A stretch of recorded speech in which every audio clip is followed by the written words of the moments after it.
O'ylab boqaylik qarindoshlar, bu Solih o'zi chiqargan bu Uyg'ur qonuni, ya'ni o'zi Amerika hukumati bilan so'zlashib, o'zi besilib qolgan bu Uyg'ur qonunini o'ttirg'i chiqarib qilgan bo'lsa, bu nima deb Uyg'ur qonunini o'zgartimiz deydi. Bu qanday mantiqi bu?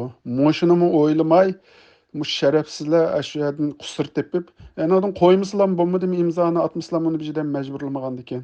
O'zining sharafsizligini taxim oshkorlab, mushada bir rasvo bo'lami demay, mushundaq ishlarni qilyotidi. Bu Salih Xudoya bu Uyg'ur qonunini Amerikaga shu necha yil beslib qolsa, shuni o'ttirg'i tortib chiqib so'zlashib, o'zi qildigan bo'lsa, bu Uyg'ur qonunini e'lon qildigan bo'lsa. Endi hozirgi boshqisida Uyg'ur qonunini davlat qonuniga ko'tirish deganni maqsad qilib yozgan so'z bo'lsa bu. Bunu qandavlab o'zi Salih o'zi chiqarishni o'zi qilib. Bu Uyg'ur qonuni 10 yil beslib qolgan qonunni bu yerda Amerika hukumatiga qaytadan e'lon qildirish jarayonidagi nurg'un jarayonlar va bu yerda Salih Xudoya nurg'un necha yil namoyish qildi, necha yil biz Sharq Turkiston Xitoy tarafidan besivlangan zimin degan xatlar nurg'un qatim yo'lladi, hukumat arboblari so'zlashdi, namoyishlarda to'g'ladi. Mushundaq qilish orqali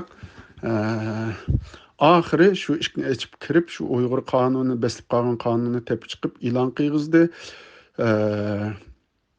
Uyada shu Uyg'ur qonunini e'lon qilgan vaqtida shu yerda nurg'un talash tortishlar bo'lgan. Shu hukumat arboblari buni Sharq Turkiston qonuni desak bo'lmaydi deb, buni Şinjan qonuni deymiz deb, Salih yo'q unda desangiz bo'lmaydi deb, jiq talash tortishdan keyin Sharq Turkiston qonuni deyishni degizib bo'lolmay, Uyg'ur o'ttirdi shu Uyg'ur qonuni degan gapni deb Uyg'ur qonuni deyli deb atab mushunda deyilgan so'z ekan bu. Qog'iniga Salih Xudoya o'zi javob berib tushuncha berdi sizlarga. Shu vaqt hamda shunda deb qipti ekan.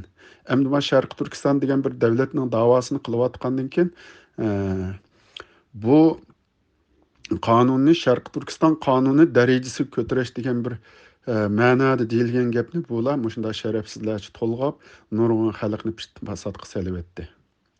Buni xalq farq etib oladi, bilib oladi. Uyg'ur xalqimizning ko'zi ochildi, qaysi siyosatchi qaysi naqshini to'ladi, buni farq etishlik bor.